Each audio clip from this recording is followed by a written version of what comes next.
Welcome back to Business Tonight. We're returning to one of our big stories. That's right, and that's of course to do with the fact that Anshu Jain has finally been appointed as a co-chief executive at Deutsche Bank. Before becoming the corporate high flyer, Anshu Jain was a student at Sri Ram College of Commerce in New Delhi, an institution that shaped the future of Deutsche's top boss. Deepak Das goes to Jain's alma mater to get us this report.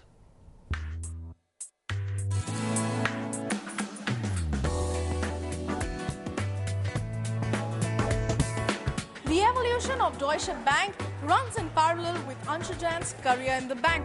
But it is this institution that he personally credits with in turning him into the man that he is known as today. And that is exactly why he is one of the key donators to the college in reforming its infrastructure. Anshu Jain completed his bachelor's in economics in 1983 from Sri Ram College of Commerce. A graduate at the age of 20, he followed his batchmate from SRCC and now wife Geetika to the US, where he finished Masters in Business from the University of Massachusetts at Amherst in 1985 before joining the corporate world. But it is his alma mater SRCC that shaped the man Anshu Jain is today. I have fond memory of Anshu Jain. He was an excellent student. He was a bright student, and he always topped his class. And as we have a story that if you have to see a future of a child, you can see at the very early stage of his life.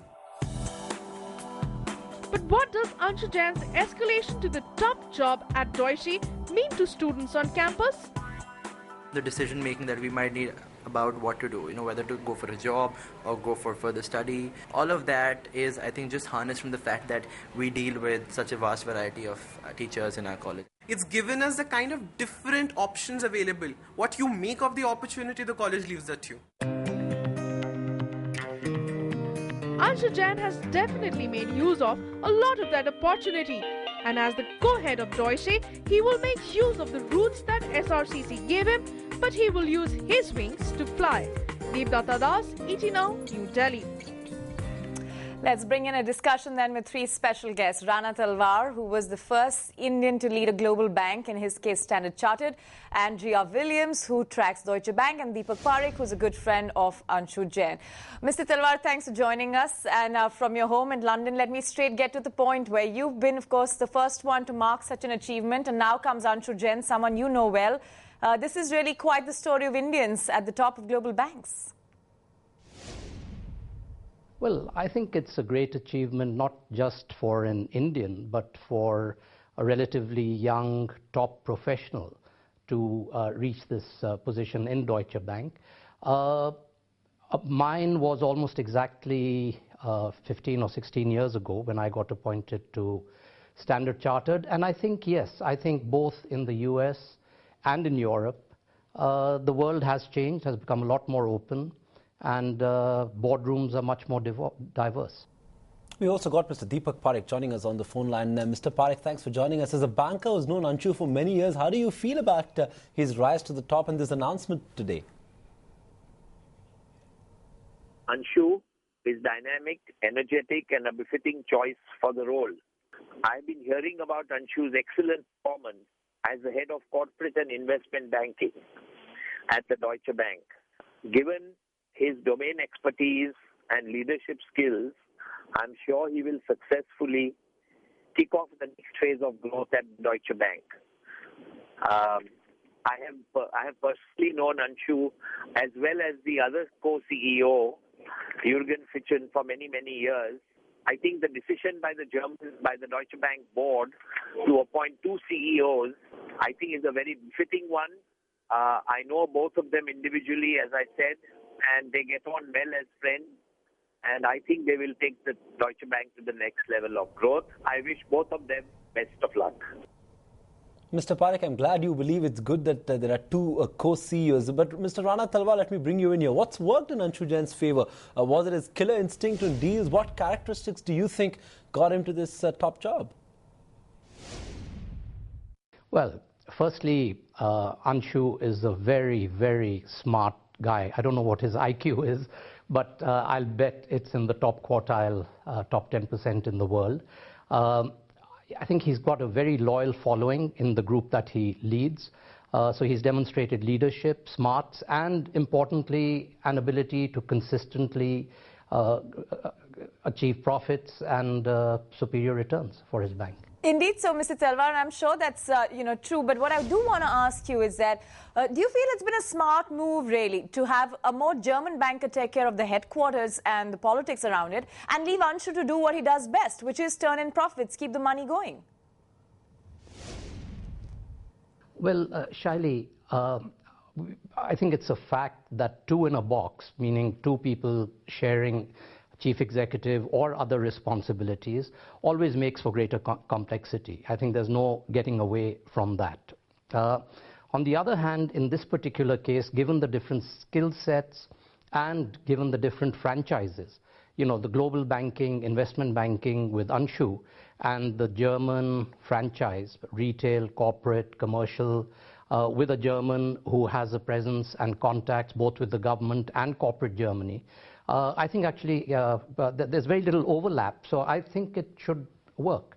Plus Anshu is, I think, 10 or 14 years younger than Fishen, so he's got time to work his way into broader responsibilities. Okay, he's got time. Mr. Parekh, what do you imagine the dual CEO model will be like? An important piece of this succession that's been announced? No, I think it has a huge presence in Germany, and you do need a person who speaks German language, who can handle the German side of the business, the German politics, and so Jürgen fits that role beautifully. So you have many companies, many large multinational companies have two CEOs. They have two headquarters, like Unilever has in London and in Holland. So I think it's an excellent choice by the supervisory board and the board to appoint two CEOs of this large bank. Right, Mr. Parekh, so naturally then you expect young Anshu Jain to actually evolve into becoming more of a 360-degree banker beyond his deal-making skills? Yes, he has contributed a fair share of the profits for the Deutsche Bank in the past, but he has a much larger role, much more international role, and he will have to play a much larger leadership role than he's done in the past.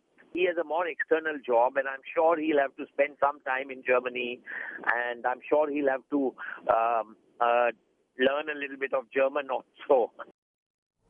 I'm sure he'll have to learn a bit of German as well. He's got to move to Frankfurt to start with. Mr. Rana Talwar, how do you read this piece? This whole point of transition that Anshu Jain needs to make, even in terms of skill sets, as he takes a larger leadership role in the bank?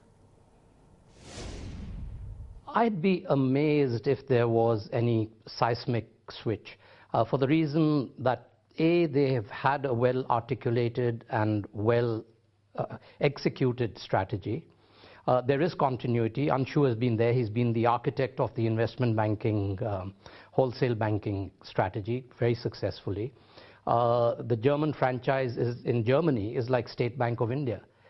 It has a presence, is a local bank, and a local corporation. So I'd be amazed if there'd be any big shift in strategy, particularly given that Joseph Ackerman is staying on as chairman of the supervisory board.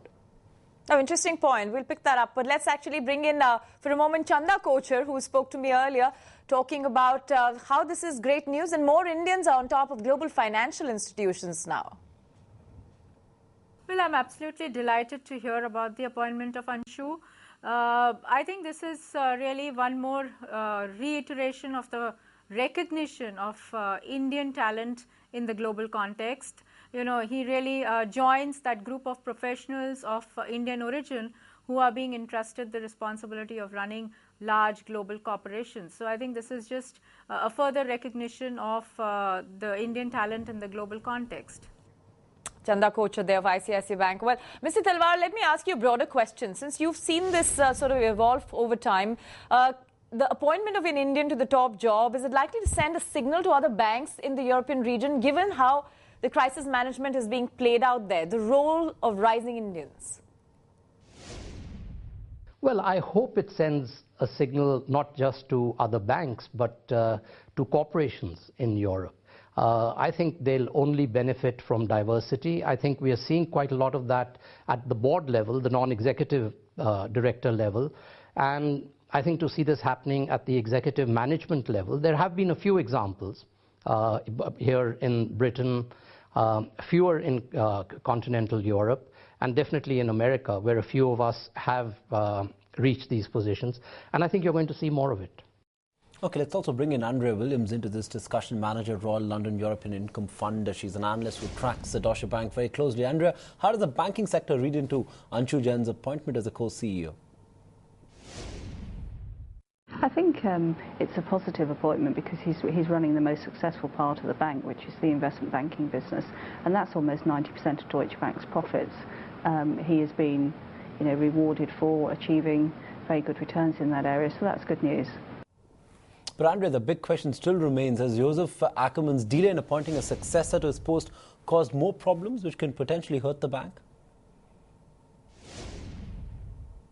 I don't think it has. I mean, the market doesn't like uncertainty, but I think the market really has been focused more on the issues of the banking sector, and they're many. That's the problems in peripheral economies, the problems with Basel III regulation and what that means for capital requirements, and Deutsche under the stress test came a little bit light out of that, and at some point they may have to do some form of capital raising. So I think the market's really been more preoccupied with those issues. Okay, Andrea Williams, Rana Talwar and Mr. Deepak Parekh, thank you so much for joining us on this special discussion right here on Anshu Jain's phenomenal rise to the top job at Deutsche Bank.